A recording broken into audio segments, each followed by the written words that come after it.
ગોગામાની અંદર આપણે લગભગ આપણો એક રાઉન્ડ સુધીનો પત્ર દરેક સભ્ય કેન્દ્રમાં આપણો બીજો રાઉન્ડ ચાલે અને દરેક જગ્યાએ હું કહું છું કે 25 વર્ષ પહેલાનું ગોગંબા અને આજનું ગોગંબા, 25 વર્ષ પહેલાનું આપણું ગામ અને આજનું આપણું ગામ, આમ આપણે જોઈએ ને તો આસમાન જમીનનો ફરક લાગે. એટલા બધા કામ આપણા નરેન્દ્રભાઈ મોદી સાહેબ, આપણા ભૂપેન્દ્રભાઈ પટેલ સાહેબ અને આપણી ભારતીય જનતા પાર્ટીની સરકારે કર્યા છે. મોદી સાહેબ 2001 માં પહેલી વખત આપણા મુખ્યમંત્રી બન્યા. પછી મોદી સાહેબે જે યોજનાઓ બનાવી છે, તમે જો એ યોજનાઓ એવી બનાવી કે ગરીબ પરિવારને ફાયદો થાય, મધ્યમ પરિવારને ફાયદો થાય, ગામમાં રહેતા છેવાડાના વ્યક્તિને ફાયદો થાય, એવી અનેક યોજનાઓ બનાવી.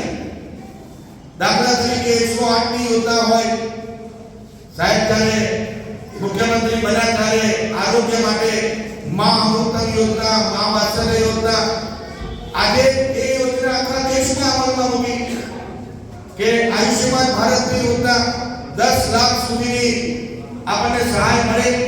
આખા વિશ્વની સૌથી મોટી હેલ્થ પોલિસી આજે આપણા દેશમાં નરેન્દ્રભાઈ મોદી સાહેબે અમલમાં મૂકી છે.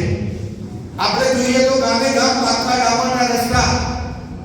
ગોગંબામાં મને ખબર છે આપ સૌના આશીર્વાદ દેવા આવ્યો. પહેલી વખત જ્યારે આપણું ગોગંબા હાલોલમાં મળ્યું, અડધું હાલોલમાં અડધું કાલોલમાં, અને તે વખતે આપણી પરિસ્થિતિ જ્યારે ભૂતકાળમાં કોંગ્રેસની સરકારો હતી ત્યારે આપણી કેવી પરિસ્થિતિ આપણને ખબર છે. મોદી સાહેબ આવ્યા પછી ગામે ગામ પાકા ડામરના રસ્તા કર્યા. પીવાના પાણીની યોજના આપણા આ બાજુના 20-22 ગામમાં નર્મદાનું પાણી નહોતું આવતું. આપણે રજૂઆત કરી અને આપણી ભારતીય જનતા પાર્ટીની સરકારે 22 કરોડ રૂપિયા આપ્યા કે 20-22 ગામમાં અદેપુર જૂથ પાણી પુરવઠા યોજનાનું પાણી મળે, જે ઊંચાણવાળો વિસ્તાર છે. આજે ત્યાં કરી પણ આપણું કડા ડેમનું પાણી, આપણું કરટ ડેમનું પાણી અદેપુર જૂથ પાણી પુરવઠા યોજનામાં લગભગ એની યોજના પૂર્ણતા આવે છે. એમાં થોડું ઘણું નાનું મોટું કામ બાકી હશે. પીવાના પાણી માટે કર્યું, રસ્તાઓ માટે કર્યું, શૌચાલયો હોય, આપણા અનેક વિકાસના કામ. મોદી સાહેબ દેશના પ્રધાનમંત્રી બન્યા ત્યાર પછી સૌથી પહેલી ચિંતા ખેડૂતોની કરી.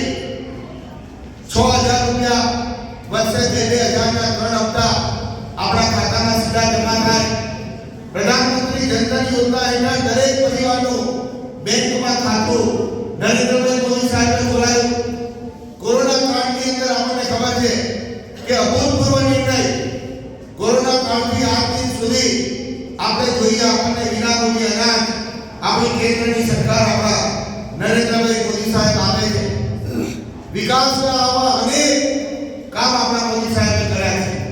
અને સાથે સાથે નરેન્દ્રભાઈ મોદી સાહેબે આપણા વિસ્તારનો, આખા ગુજરાતનો, આખા દેશનો વિકાસ કર્યો છે. યોજનાઓ બી એવી બનાવી છે કે છેવાડાના પરિવારને, ગરીબ પરિવારને, મધ્યમ પરિવારને સરકારની યોજનાનો લાભ સીધો મળે. કોઈ વચેટિયા વગર મળે, કોઈની ભલામણ વગર મળે, એવી યોજના આપણા નરેન્દ્રભાઈ મોદી સાહેબે અમલમાં મૂકી છે. અહીંયા આપણે જોયું, બધા સરપંચ સાહેબોએ સ્વાગત કર્યું. આપણા ઉમેદવાર આપણા જસુભાઈ, જો એ બધા સરપંચ સાહેબને કહેવા માંગુ છું કે આપણી પંચાયતની ભૂતકાળમાં શું પરિસ્થિતિ હતી. કોંગ્રેસની સરકાર હતી ત્યારે આપણે ગ્રામ પંચાયતની અંદર પટાવાળાનો પગાર આપણે નહોતા કરી શકતા. હું બી સરપંચ તરીકે રહ્યો છું, મેં બી સરપંચ તરીકે મારી પંચાયતમાં કામ કર્યું છે. આપણે ગ્રામ પંચાયતના પાણીના સ્ટાફ હોય, પટાવાળા હોય, સફાઈ કર્મચારીઓનો પગાર નહોતા ચૂકવી શકતા. આજે અહીંયા આવેલા બધા સરપંચ સાહેબને પૂછો કે ગ્રામ પંચાયતમાં કેટલું બેલેન્સ, તો કોઈ કહેશે કે 2 લાખ, 4 લાખ, 5 લાખ, 6 લાખ, 10 લાખ. વસ્તીના ધોરણે આપણને પૈસા આપ્યા. હવે એ સરપંચ સાહેબને કહું કે આ નરેન્દ્રભાઈ મોદી સાહેબ આવ્યા પછી આપણે બધા જ સરપંચોના ખાતામાં આપણને નાણાં મંજૂરી ગ્રાન્ટ આપી છે. જે મોદી સાહેબે આપણી ચિંતા કરી છે ને એની ચિંતા પાછા બરોબર કરજો.